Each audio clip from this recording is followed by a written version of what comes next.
നമസ്കാരം, എല്ലാവർക്കും ഒരു പുതിയ എപ്പിസോഡിലേക്ക് സ്വാഗതം. Hope everybody is happy and healthy. ഞാനിപ്പം മാംഗ്ലൂരിൽ നിന്ന് കിലോമീറ്ററുകളോളം യാത്ര ചെയ്തിട്ട് മുരുഡേശ്വര ടെമ്പിളിൽ എത്തിയിരിക്കുകയാണ്. ശിവൻ്റെ സ്റ്റാച്ചു, സെക്കൻഡ് ടോളസ്റ്റ് സ്റ്റാച്ചു ആണ് നിങ്ങൾ ലെഫ്റ്റ് സൈഡിൽ കാണുന്നത്. ഇവിടെ ഒരു ടെമ്പിളുണ്ട്. ഇവിടുത്തെ വിശേഷങ്ങളും കാര്യങ്ങളും ഞാൻ നിങ്ങൾക്ക് കാണിച്ചു തരാം എപ്പിസോഡിൽ. Let's start.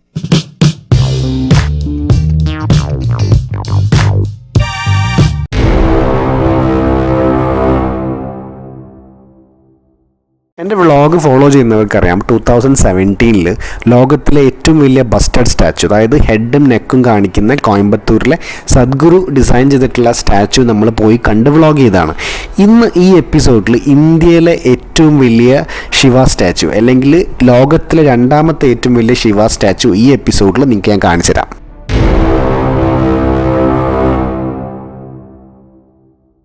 മഹാരാഷ്ട്ര, കേരള, ഗോവ, തമിഴ്നാട്, കർണാടക എന്നീ സ്റ്റേറ്റ്സിനെ കണക്ട് ചെയ്യുന്ന നാഷണൽ ഹൈവേ 66 നമ്മളിപ്പോൾ ട്രാവൽ ചെയ്യുന്നത്. നമ്മൾ മംഗലാപുരം ഹൈവേന്ന് ബോംബെ പോകുന്ന റോഡിൽ മുരുഡേശ്വരം പോകുന്ന വഴിക്ക് കാണുന്ന ഒരു അടിപൊളി ക്ലീനസ്റ്റ് ബീച്ചാണ് കർണാടകയിലുള്ള മാർവന്ത ബീച്ച് എന്ന് പറയും. ബാക്കിൽ കാണുന്ന മാർവന്ത ബീച്ചാണ്. മംഗലാപുരത്തുനിന്ന് ഒരു 115 കിലോമീറ്റർ നമ്മുടെ നാഷണൽ ഹൈവേ 66, പഴയ 17, അതിലൂടെ ഇങ്ങനെ വരുമ്പോൾ ഗോവയ്ക്കും മഹാരാഷ്ട്രയ്ക്കും ഗോകർണയ്ക്കും കാർവാറിലേക്കൊക്കെ പോകുന്ന ഈ നാഷണൽ ഹൈവേയിലാണ്. കുന്താപുരം കഴിഞ്ഞിട്ട് ഒരു 15 കിലോമീറ്റർ കഴിയുമ്പം നമ്മൾ അറിയാതെ പുൾ ഓവർ ചെയ്യുന്ന ഒരു സ്പോട്ടാണ് ഈ മാർവന്തി ബീച്ച് എന്ന് പറയുന്നത്. അതിന് കാരണം എന്ന് പറയുന്നത് കർണാടകയിൽ തന്നെ ഏറ്റവും മനോഹരമായിട്ടുള്ള ബീച്ചാണ് മാർവന്തി ബീച്ച് എന്ന് പറയുന്നത്. നമ്മളെ നാഷണൽ ഹൈവേൻ്റെ ജസ്റ്റ് സൈഡിലായിട്ട് കിടക്കുന്ന ഒരു വളരെ ബ്യൂട്ടിഫുൾ ആയിട്ടുള്ള ഒരു ബീച്ചാണ്. ഇതിനെ വെർജിൻ ബീച്ച് എന്ന് പറയപ്പെടുന്നുണ്ട്. റീസെൻ്റ്ലി ആണ് ഇതിന് ടൂറിസം ആക്ച്വലി എക്സ്പ്ലോർ ചെയ്യുന്നത്. നിങ്ങൾ എന്തായാലും ഇവിടെ കുറച്ച് ടൈം സ്പെൻഡ് ചെയ്യണം. കുറച്ച് സമയം മാർവന്തി ബീച്ചിൽ സ്പെൻഡ് ചെയ്തിട്ട് നമ്മുടെ ഡെസ്റ്റിനേഷൻ ആയിട്ടുള്ള മുരുഡേശ്വര ടെമ്പിളിലേക്കുള്ള യാത്ര തുടർന്നുകൊണ്ടിരുന്നു.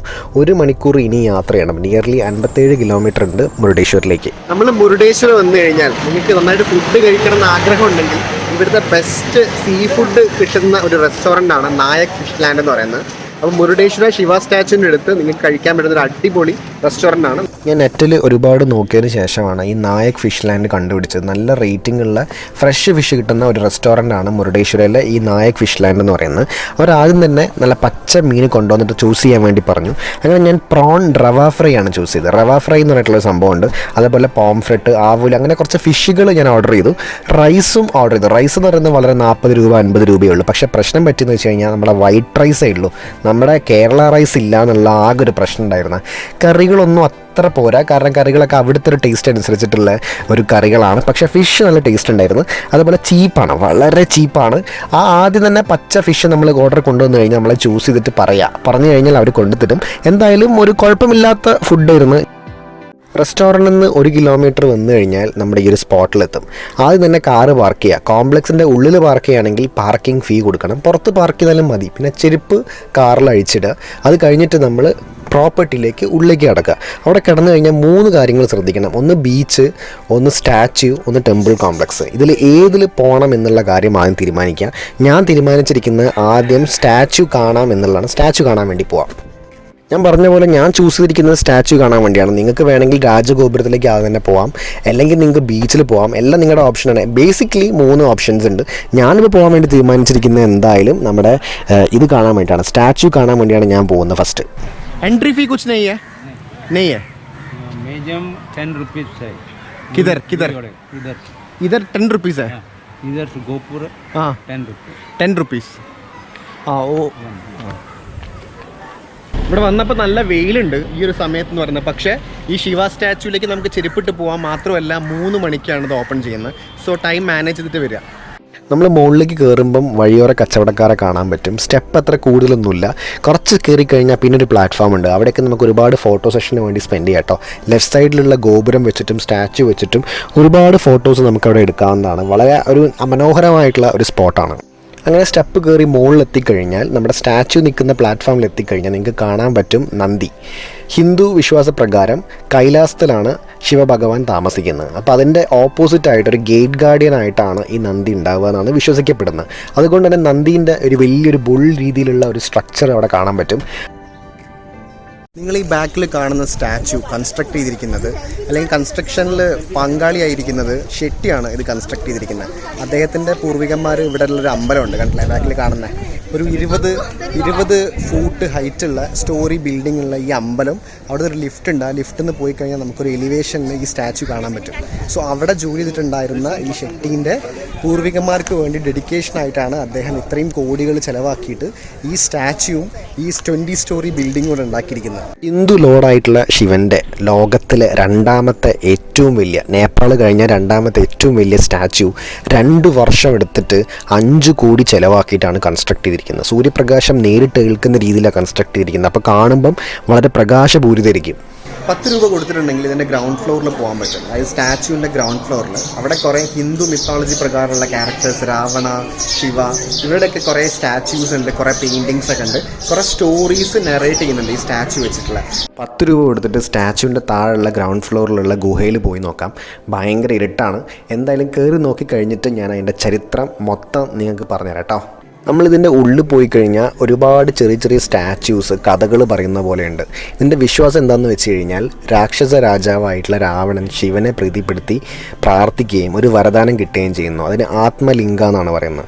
ഈ ആത്മലിംഗ കൈവശം വെച്ച് കഴിഞ്ഞാൽ വളരെയധികം വിപത്താണെന്ന് മനസ്സിലാക്കിയിട്ട് ഒരു ട്രിക്ക് ഉപയോഗിച്ചിട്ട് ഈ ആത്മലിംഗ തിരികെ വാങ്ങുന്നു. ദേഷ്യപ്പെട്ടിട്ടുള്ള രാവണൻ അത് ബ്രേക്ക് ചെയ്തിട്ട് ഒരു കഷ്ണം ഇവിടെ വന്ന് വീണു എന്നാണ് ഇവിടെ വിശ്വസിക്കപ്പെടുന്നത്. നിങ്ങൾക്ക് ബാക്കിൽ കാണാൻ പറ്റുന്നില്ലേ, അതിൽ നമുക്ക് 10 രൂപ വെച്ചിട്ട് കയറി കഴിഞ്ഞാൽ നമ്മുടെ ഈ ശിവ സ്റ്റാച്യു ഒരു എലിവേഷനിൽ കാണാൻ പറ്റും, നല്ലൊരു വ്യൂവിൽ കാണാൻ പറ്റും. അതിന് നിങ്ങൾ 10 രൂപ കൊടുക്കണം. ഇനി നമ്മൾ കുറേ നേരമായിട്ട് നോക്കിക്കൊണ്ടിരുന്നിട്ടുള്ള ഈ ഒരു ഗോപുരത്തിലേക്ക്, രാജഗോപുരം എന്നാണ് പറയുന്നത്, അങ്ങോട്ട് പോയി നോക്കാം. ഈ രാജഗോപുരം എന്ന് പറയുന്നത് ബിൽഡ് ഓൺ കണ്ടുക ഹിൽ എന്നാണ് പറയുന്നത്. 3 സൈഡിലും വെള്ളമാണ്. മാത്രമല്ല 20 സ്റ്റോറി ബിൽഡിംഗ് ആണ്. ഇതിലേക്കുള്ള ഒരു സ്ഥലം എന്ന് പറയുന്നത് നമ്മൾ വന്നത് മുതൽ, അതായത് നമ്മുടെ സ്റ്റാച്യു കണ്ടു കഴിഞ്ഞാൽ പിന്നെ നമ്മൾ പോകേണ്ട ഒരു സ്പോട്ടാണ്. ടിക്കറ്റ് എടുത്തതിന് ശേഷം ലിഫ്റ്റിൽ കയറുക. അവിടെ ലിഫ്റ്റ് ഓപ്പറേറ്റർ ഉണ്ടാകും, അയാൾക്ക് ടിക്കറ്റ് കൊടുക്കുക. പിന്നെ ആ ലിഫ്റ്റിലിരിക്കുക. 17 ഫ്ലോർ ലിഫ്റ്റിൽ പോകണം. എന്നിട്ട് മാത്രമാണ് നമുക്ക് ആ മുകളിലെ പോയിന്റിൽ എത്താൻ വേണ്ടി പറ്റുക. വളരെ സ്ട്രെയിറ്റ് ഫോർവേഡാണ്. അവിടെ ജസ്റ്റ് ഒരു കോവിഡ് ടെസ്റ്റൊക്കെ ഉണ്ട്. അത് കഴിഞ്ഞാൽ നമുക്ക് ഏറ്റവും മുകളിൽ എത്താൻ പറ്റും. അവിടെ നമുക്ക് ബ്യൂട്ടിഫുൾ ആയിട്ടുള്ള വ്യൂ കാണാൻ പറ്റും. അങ്ങനെ ലിഫ്റ്റ് വഴി മുകളിലെത്തിക്കഴിഞ്ഞാൽ പിന്നെ 4 ഗോപുരങ്ങളുണ്ട്, 4 വാതിലുണ്ട്. ആ വാതിലിലൂടെ നമുക്ക് വലിയൊരു കാഴ്ച കാണാൻ പറ്റും. അതായത് ഈ ശിവ സ്റ്റാച്യു, ഇത്രയും വലിയ മാമോത്തായിട്ടുള്ള ശിവ സ്റ്റാച്യുവിന് അങ്ങനത്തെ ഒരു എലിവേഷനിൽ കാണാൻ പറ്റും. അത് മാത്രമല്ല ആ സിറ്റി മൊത്തം കാണാൻ പറ്റും. അപ്പോൾ എങ്ങനെയാണെന്നുള്ളത് നമുക്ക് മനസ്സിലാവും. മൊത്തം 3 സൈഡിലും അറേബ്യൻ സീ ആണ്. അങ്ങനെ വെള്ളം കൊണ്ട് ചുറ്റപ്പെട്ട് കിടക്കുന്ന ഒരു സ്ഥലം പോലെ നമുക്ക് വളരെ എലിവേഷനിൽ കാണാൻ പറ്റുമ്പോൾ നമുക്ക് ആ ഒരു ഭൂപ്രകൃതി മനസ്സിലേക്ക് വളരെ നന്നായിട്ട് വരാൻ പറ്റും. അത് വളരെയധികം സഹായിക്കും. വെറും 10 രൂപ മാത്രമേ ഉള്ളൂ. 10 രൂപ കൊടുത്തു കഴിഞ്ഞാൽ നിങ്ങൾക്ക് ഈ ടോപ്പിൽ എത്തിക്കഴിഞ്ഞാൽ നിങ്ങൾക്ക് കാണാൻ പറ്റും. അത്ര ഓപ്പൺ അല്ല, കാരണം സെക്യൂരിറ്റി റീസൺസ് കാരണം ഒരു ചെറിയൊരു വാതിൽ മാത്രമേ ഉള്ളൂ. ആ വാതിലൂടെ വേണം നിങ്ങൾ പുറത്ത് കാണാൻ വേണ്ടിയിട്ട്. അങ്ങനെ ഞാൻ പുറത്തിറങ്ങി. നിങ്ങൾ ഈ കാണുന്ന മരമില്ലേ, പാമ്പ് വരുന്ന മരമാണെന്ന് കേട്ടോ പറയുന്നത്. നമ്മൾ ഈ ടെമ്പിൾ കോംപ്ലക്സിൻ്റെ പുറത്തിറങ്ങി എന്തെങ്കിലും റിഫ്രഷ്മെൻറ്റ്സ് ഒക്കെ കഴിക്കാം. അതുപോലെ തന്നെ റൈറ്റ് സൈഡിൽ സൊവിനിയറിൻ്റെ ഒരു ഷോപ്പുണ്ട്. നമുക്ക് ഈ മുരുഡേശ്വര ടെമ്പിളിൻ്റെ ചെറിയ സ്റ്റാച്യുവൽസും അങ്ങനെ ചെറിയ ചെറിയ കാര്യങ്ങൾ വാങ്ങാൻ പറ്റുന്ന വളരെ ചെറിയൊരു ഷോപ്പുണ്ട്. അവിടെ നിങ്ങൾക്ക് എന്തെങ്കിലും വാങ്ങാം ഒരു മെമ്മറീസിന് വേണ്ടിയിട്ട്. നമ്മുടെ ഈ ടെമ്പിളിനും ശിവ സ്റ്റാച്യുവിനും ജസ്റ്റ് ഓപ്പോസിറ്റായിട്ട് അറേബ്യൻ കടൽ കാണാൻ പറ്റും. ഇവിടെ വന്നു കഴിഞ്ഞാൽ 2 ഉപകാരങ്ങൾ. ഒരു സ്പിരിച്വൽ ആയിട്ടുള്ള സ്പോട്ടുമാണ്, അതേപോലെ റെക്രിയേഷനും ഒരു അടിപൊളി സ്പോട്ടാണ് ഈ സ്പേസ് എന്ന് പറയുന്നത്. ഇവിടെ ഒരുപാട് വാട്ടർ സ്പോർട്സ് അവൈലബിൾ ആണ്. ബാക്കിൽ കാണുന്നില്ലേ, കൊറോണ ആയിട്ട് പോലും ആളുകളുടെ കൂട്ടം കാണാൻ പറ്റും. പക്ഷേ കമ്പാരിറ്റീവ്ലി ആളുകൾ കുറവാണ്. ഇപ്പോൾ വന്നു കഴിഞ്ഞാൽ നന്നായിട്ട് എൻജോയ് ചെയ്യാൻ പറ്റുന്ന ഒരു ടൈമാണ്. അങ്ങനെ രാജഗോപുരം കണ്ടു, നമ്മുടെ സ്റ്റാച്യു കണ്ടു, ചെറുതായിട്ടൊന്ന് ഷോപ്പ് ചെയ്തു. ഈ അടുത്തതെന്ന് പറയുന്നത് ബീച്ചാണ്. ബീച്ച് പോകുന്ന വഴി മീൻ വിൽക്കുന്ന കുറേ ലേഡീസിനെ നമുക്ക് വഴിയോരത്ത് കാണാൻ പറ്റും. ബീച്ച് എന്ന് വെച്ച് കഴിഞ്ഞാൽ അമേസിങ് ബീച്ചാണ് കേട്ടോ. അതായത് ഫാമിലി ആയിട്ട് വന്നു കഴിഞ്ഞാൽ ഒരുപാട് സമയം സ്പെൻഡ് ചെയ്യാൻ പറ്റുന്ന ഒരു ബീച്ചാണ്. ഒരു സിൽക്കി സാൻഡാണെന്ന് തോന്നുന്നത്. അത് നമ്മൾ കാണാത്തൊരു ടൈപ്പ് ഓഫ് സാധനമാണ്. പിന്നെ എന്ന് പറഞ്ഞാൽ നമുക്ക് ഒരുപാട് അങ്ങോട്ട് ഉള്ളിലേക്ക് നടന്ന് ചെല്ലാൻ പറ്റും. ഫാമിലി ആയിട്ട് കുളിക്കാൻ പറ്റും. ഫാമിലി ആയിട്ട് ഒരുപാട് ആളുകൾ കുളിക്കുന്നുണ്ട്. വേറൊരു കാര്യം എന്ന് പറയുന്നത് വാട്ടർ സ്പോർട്സ് ആണ്. സ്നോർക്ലിങ്, അതുപോലത്തെ അണ്ടർ വാട്ടർ സ്പോർട്സ് അവൈലബിൾ ആണ്. പക്ഷേ കുറച്ച് എക്സ്പെൻസീവ് ആണ്. 4500-5000 രൂപയാണ്. എന്തായാലും നിങ്ങൾക്ക് താല്പര്യം ഉണ്ടെങ്കിൽ ചെയ്യുക. പക്ഷേ ഞാൻ റെക്കമെൻഡ് ചെയ്യില്ല, കാരണം നല്ല വൃത്തിയുള്ള വെള്ളമല്ല. സോ അത്ര ക്ലിയർ ആയിട്ട് കാണാൻ പറ്റിയെന്ന് വരില്ല. എന്തായാലും ബീച്ചിൽ അടിപൊളിയായിരുന്നു.